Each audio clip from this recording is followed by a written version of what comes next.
Nicolas, il s'agit de relancer une série. Exactement, exactement. Le rebond après notre première défaite la semaine dernière au PFC en 2025. Donc l'idée c'est d'être sur le rebond, mais quand on parle de rebond, on ne parle pas de rebond en termes d'attitude ou de contenu ou de comportement, mais juste sur le plan arithmétique. Parce que selon toi, ce match-là n'a pas cassé le fil de ce que vous faisiez depuis Non, le début de l'année? non. Enfin, on savait très bien qu'on ne resterait pas invaincu jusqu'à la fin de la saison. Le contenu a été bon, parfois même très intéressant. Et la différence est faite la semaine dernière sur le talent individuel de certains joueurs adverses. Ça a pu être frustrant de subir l'égalisation en première mi-temps parce qu'on avait fait une première demi-heure de qualité. Mais voilà, donc l'idée c'est de vite rebondir et de vite rebondir dans notre Noust Camp. Rodez, l'enchaînement avec Caen, c'est deux étapes très importantes dans l'optique du maintien. Ouais, on a des matchs importants qui arrivent, en particulier celui de demain. On connaît ces confrontations avec Rodez puisqu'on se rencontre depuis pas mal de saisons. C'est une équipe qui met beaucoup d'engagement, beaucoup de verticalité, qui a des joueurs où il y a des joueurs de talent. Donc on a joué le match aller il n'y a pas si longtemps que ça puisque c'était au mois de décembre. Un match qu'on avait perdu et donc effectivement on a envie de se remettre sur les bons rails demain soir. Ils sont sur une mauvaise série, Rodez. Est-ce que ça alerte encore plus Oui. le coach que tu es? Oui, bien sûr. On sait que des séries, ils ont ce caractère et cette faculté de résilience. Cette équipe de Rodez, ils l'ont prouvé depuis pas mal de saisons. Donc il faudra bien entendu être au potentiel max de notre côté pour ambitionner la victoire. Au niveau des dernières confrontations, ça s'est joué vraiment dans les dernières minutes. Du coup, qu'est-ce qu'on peut dire par rapport à ça? C'est le foot ou est-ce que... Non, quand ça se répète, c'est peut-être à mettre encore un peu plus, parce que ça c'est lors des dernières confrontations, vous l'avez dit, ça s'est souvent joué dans les dernières minutes, mais à notre défaveur. Donc, faudra faire en sorte on sait que cette équipe-là a beaucoup de ressources mentales, donc il faudra être prêt à ça, en abordant le match avec l'intention de faire ce qu'on a envie sur le terrain, c'est-à-dire on a envie de mettre en place notre jeu avec beaucoup de méfiance, parce qu'on sait que cet adversaire peut être redoutable dans la projection ou dans les attaques rapides, donc attention à ça. Il y a surtout deux retours de vestiaire qui vous ont coûté cher sur les deux dernières journées. Comment tu vois ça? Est-ce que vous en avez parlé? Est-ce que tu sais à peu près d'où ça vient? Non, parce que en gros, le constat, c'était que depuis la reprise au mois de janvier à Metz, nos entames n'étaient pas bonnes. Sur les 5 premiers matchs, on était toujours passé à côté des débuts de match. Et là, il se trouve que la semaine dernière, on a fait peut-être la meilleure entame qu'on n'avait pas fait depuis longtemps. Donc après, il n'y a pas forcément de vérité par rapport à ça. Les données athlétiques étaient très bonnes la semaine dernière. Donc faisons en sorte d'être... C'est toujours une question de réalisme dans les moments forts et dans les moments faibles. Le réalisme off et le réalisme def. Moi, je parlais de retour de vestiaire après la mi-temps. Mmh. Vous encaissez contre Laval. Ouais. Vous encaissez contre Paris. Ouais. Des buts qui donnent l'avantage à Paris, qui donnent l'avantage à Laval, qui vous mettent en difficulté. Ouais. Ouais, être bien sûr vigilant par rapport à ça, mais il faut faire en sorte que ça n'arrive pas, parce qu'il ne faut pas que ça soit quelque chose qu'on ait dans la tête, quoi. Chaque fois qu'on rentre sur le terrain, on se dire non, il faut simplement être engagé et déterminé quand on débute le match et quand on débute cette seconde période. Ces matchs si importants pour le maintien, on les prépare d'une façon particulière ou... Non, pas de préparation particulière. On a fait ce qu'on avait à faire cette semaine au vu de l'adversaire. On est encore au mois de février, donc on n'est pas encore au mois d'avril ou au mois de mai. Donc on peut parler de cette confrontation en abordant le mot maintien, puisqu'on sait que c'est l'objectif des équipes qu'on va rencontrer ces prochaines semaines, mais il n'y a pas de préparation particulière. Bien entendu, demain, jour de match, on fera certains rappels, mais on a une équipe, même si on dit souvent qu'on a une équipe où il y a beaucoup de jeunes, il y a aussi beaucoup de cadres, beaucoup d'anciens qui sont là justement pour rappeler aussi comment on doit aborder ce genre de rencontre. Rodez fait partie des adversaires qui jouent en 3-5-2. Qu'est-ce que ça implique là justement avec des défenses à 3 et les couloirs particulièrement utilisés? Ouais, une stratégie peut-être différente par rapport à une équipe qui joue à 4, dans la faculté à être performant dans les couloirs. Après, je ne vais pas vous dire en détail le plan de jeu, mais effectivement, c'est toujours différent. Mais après, on peut être confronté à des équipes qui changent d'organisation. Ça nous est arrivé, je crois, 3 ou 4 fois ces dernières semaines. On attendait le Red Star dans une organisation, elle a joué dans une autre, donc il faut qu'on soit prêt. Et on sait que dans nos lancements, selon la caractéristique tactique de l'adversaire, on a des lancements et les joueurs sont au courant par rapport au positionnement de nos adversaires. Ça aussi, de toute façon, ça fait partie, on va dire, d'une des forces de l'équipe qu'il faut acquérir pendant la saison, de savoir s'adapter aussi. Ouais, être en capacité de déséquilibrer un bloc adverse, quelle que soit son organisation, par des mouvements, par des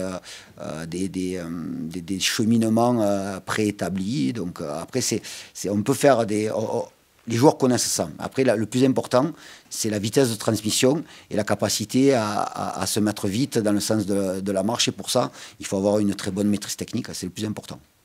Le troisième but de Paris, bon, il y a peut-être une faute qui n'est pas sifflée, mais en tout cas, dans la transition, c'est ce que j'imagine vous recherchez, parce que là, il y a en 3 passes. Ouais, une véritable transition de grande qualité, avec Crasso qui a fait un écran et qui a bloqué Ousmane sur le retour, puis de la qualité, tout simplement. Je crois que Mathieu Cafaro, c'était son premier ballon, donc... en termes de réalisme, c'est exactement ce dont on doit s'inspirer. Daniel n'était pas dans le groupe la semaine dernière. Oui. Pourquoi et là il y est Alors tout simplement, les garçons qui sont arrivés, on savait qu'il manquait un peu de rythme. Donc j'ai eu une discussion avec Daylam la semaine dernière pour lui expliquer qu'il fallait qu'il joue. Enfin, j'avais besoin de le voir 1 heure avec la réserve. C'est un garçon qui est venu s'entraîner aussi dimanche. Les nouveaux sont venus dimanche matin pour faire un retour sur son match, un retour vidéo et la présentation des principes de jeu. Il a fait une très bonne heure en réserve. Et donc là, c'est un garçon qui postule à jouer demain. Justement, quel retour tu as sur ces nouvelles recrues? T'en es content après une bonne semaine Oui, je suis. Alors j'en étais content même le jour où ils sont arrivés, parce qu'on connaît quand même, on connaît Joseph, on connaît Mamad et on connaissait Daylam. L'important c'est qu'ils puissent vite se mettre au diapason du groupe dans la vie au quotidien, et je suis très satisfait de ce que je vois, mais je serai entièrement satisfait sur les performances accomplies par ces joueurs, mais pour qu'ils soient performants, il faut que tout le monde soit au diapason. Donc, mais je suis très heureux de les accueillir et ils font partie maintenant intégralement de notre POFC. La polyvalence de Mamadi qui peut jouer, qui a des formats en 10, il nous l'a dit, c'est aussi important avec la blessure d'Antonin. Oui, ça peut effectivement nous amener une solution supplémentaire dans un poste où on a perdu Antonin Bobichon, qui était notre meilleur passeur jusqu'à là, qui est un élément important. Je ne vais pas parler au passé parce qu'il est toujours là. Et donc, Kylian Gasnier a été prêté aussi à Valenciennes. Donc, Mamadi, c'était justement sa polyvalence, sa faculté à jouer sur les côtés ou dans le cœur du jeu, qui nous ont vraiment incité à le récupérer. Un mot sur Rodez. Est-ce que vous êtes surpris de ce qui leur arrive là, ce début d'année?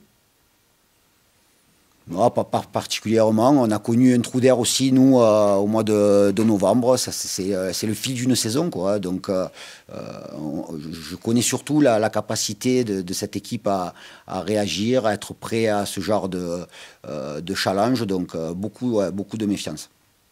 Si elle vous pose problème, est-ce que c'est pas peut-être parce qu'elle vous ressemble un petit peu, cette équipe de Rodez? Peut-être. Ouais, peut-être. Il peut avoir des similitudes, ne serait-ce que par la structure des clubs, de par l'histoire de notre passé en Ligue 2, de par l'aspect financier. Les budgets des deux clubs sont pratiquement équivalents. On est souvent en concurrence avec eux pour certains joueurs. Il y a des joueurs qui sont chez nous qui ont été contactés par Rodez. Il y a des joueurs à Rodez qui ont été contactés par le POFC. Donc oui, il y a certaines similitudes. Bon, on a l'impression que tu as vite pris le rythme, que tu t'es vite mis dans le bain, en fait. Il le fallait ou pas? Ouais, il le fallait, c'était important. Quand un joueur il est prêté en janvier, on sait tout de suite que faut tout de suite s'intégrer et tout de suite performer.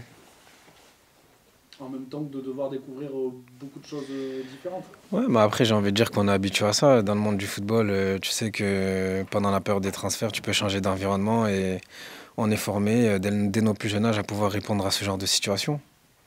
Donc on va dire que des fois, c'est beaucoup plus facile, surtout dans un environnement comme celui de Pau où les joueurs, le staff, tout le monde t'accueille très bien. Donc franchement, j'étais bien accueilli. Ils ont facilité mon intégration, que ce soit dans la ville et sur le terrain aussi.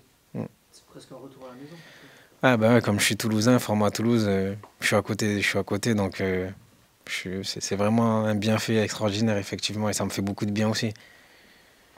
Tu avais déjà été prêté la saison dernière. Quel recul tu as justement sur ces prêts de mercato d'hiver?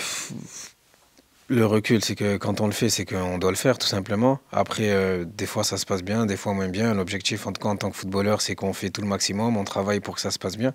Après, bien sûr que c'est toujours mieux d'être sur un contrat de longue durée, mais c'est le football, c'est comme ça. Et si je suis venu à Pau aussi, c'est parce que je sais que je me vois bien aussi dans la longue durée au Pau FC. Donc on va essayer de travailler pour donner envie au club et aux gens de me faire rester tout simplement. Comment te sens-tu physiquement? T'as enchaîné, t'as joué rapidement finalement au Pau. Comment tu t'es senti sur ce match? Bah, physiquement, je me suis senti plutôt bien. J'ai essayé de donner le maximum et d'aider l'équipe comme je le voulais. Après, avec l'enchaînement des matchs, je serais beaucoup mieux physiquement, mais je me suis senti quand même très bien. Quelle est ta position préférentielle sur le terrain? Moi, j'ai été formé en tant que numéro 10, numéro 8 relayeur, mais quand je suis arrivé dans le monde professionnel, on m'a tout de suite fait jouer à droite. Et c'est le poste dans lequel je m'épanouis le plus. D'accord. Étant formé numéro 8, tu connais un petit peu les tâches défensives, du coup, tu rechignes pas à venir te filer un coup de main On va dire que c'était mon axe d'amélioration, parce que je suis un joueur offensif, j'aime beaucoup la balle, provoquer, essayer de marquer, d'être décisif, être dans la création. Donc du coup, des fois, défensivement, il y avait quelques oublis, mais c'est ce sur quoi on a travaillé, ce sur quoi on travaille, pour être un joueur beaucoup plus complet. Bon, ce match, comment vous l'abordez? On a le sentiment que c'est un match à 6 points. C'est un match très très important parce que c'est un concurrent direct et surtout que la semaine dernière on a perdu, donc on veut repartir sur une série positive. Mine de rien, tu as une petite expérience de la Ligue 2 avec entre Quevilly, Troyes et Grenoble. Qu'est-ce qu'il faut quels ingrédients nécessaires pour viser le maintien? Est-ce qu'on a besoin? Je pense que le plus important, c'est l'état d'esprit, la cohésion. Je pense qu'avec ça, on peut faire beaucoup. Puis après, ça va être tout ce qui est quand même tactique, technique, les intentions de jeu. Mais le plus important, ça reste quand même cet état d'esprit. Je pense qu'avec un bon état d'esprit, une bonne cohésion, on peut faire beaucoup de choses. On peut déplacer des montagnes. Pour l'instant, quel état d'esprit as-tu retrouvé au Pau FC? Franchement, j'ai trouvé une bande de potes, en fait. Et c'est ce qui m'a vraiment fait plaisir. Il y a un groupe incroyable. J'ai rien à dire. Franchement, je me sens très bien dans ce groupe-là. Tu disais aux confrères, l'environnement du stade, tout ça, te plaisait même avant d'arriver, tu me racontais, ouais, t'es venu au Nouste Camp. Ouais, je suis venu. Ouais, je suis venu. Bah, j'ai joué ici avec URM, avec Toulouse aussi. On faisait pas mal de matchs amicaux contre Pau, donc j'ai vu. Puis mon frère aussi a joué à Pau il y a quelques années, donc j'ai pu voir aussi l'évolution du club, comment il s'est structuré. Et c'est plus que positif en fait. Eh ben, c'est impec. Ouais. Rodez, qu'est-ce que tu peux nous dire? Vous avez parlé certainement un peu dans la semaine de cet adversaire. Quels sont, on va dire, leurs points forts? Qu'est-ce qu'il faut surtout Rodez, c'est connu. Ils jouent dans un 3-5-2. Ils vont très vite vers l'avant. Ils sont très bons en transition. Ils ont notamment de très bons joueurs offensifs. Donc, qu'est-ce qu'il faut? Il faut essayer de répondre à ça. C'est ce sur quoi on a travaillé.